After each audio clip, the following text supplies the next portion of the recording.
Before attempting to replace the door heater wire, the first step is to make sure that the power to the wire has been completely shut off. Electrocution can occur if attempting to work on a live electrical wire.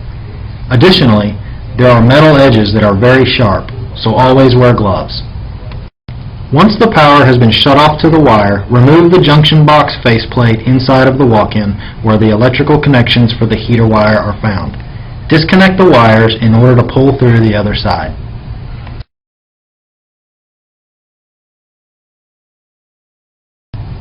Now you can start removing the trim that covers the heater wire. Remove the threshold by loosening the mounting screws.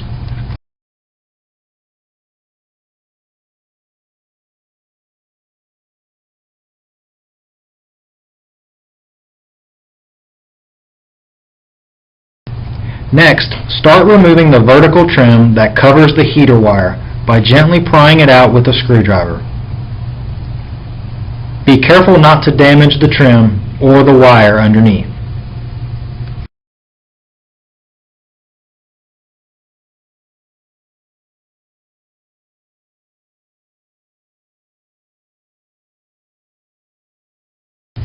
Remove the horizontal header trim in the same manner.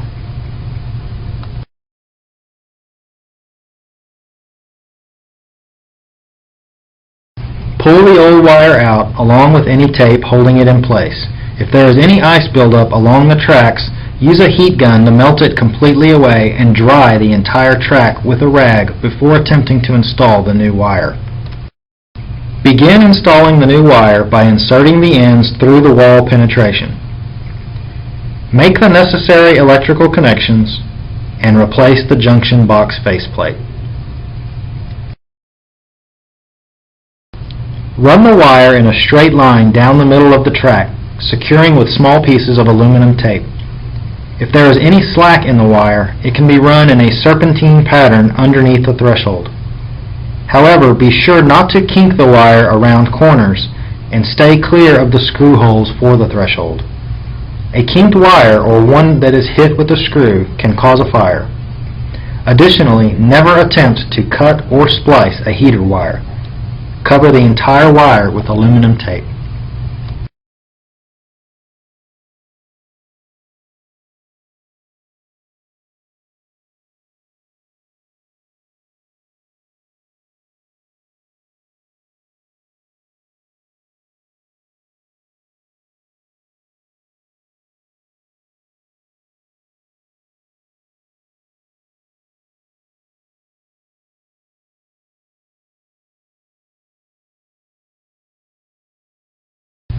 Once the wire has been installed, you can begin to replace the trim pieces. Start with the overhead piece, snapping it onto the retainer track by hand.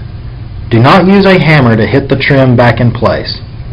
Reinstall the side trim pieces in the same manner.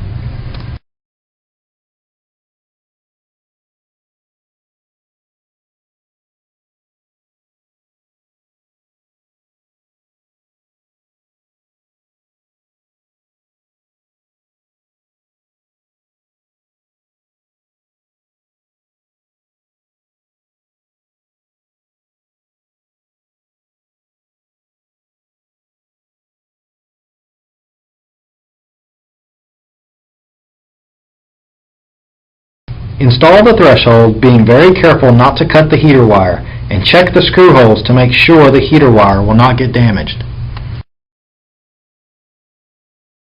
Finally, turn the power to the heater wire on and check to make sure the trim is warm to the touch all the way around.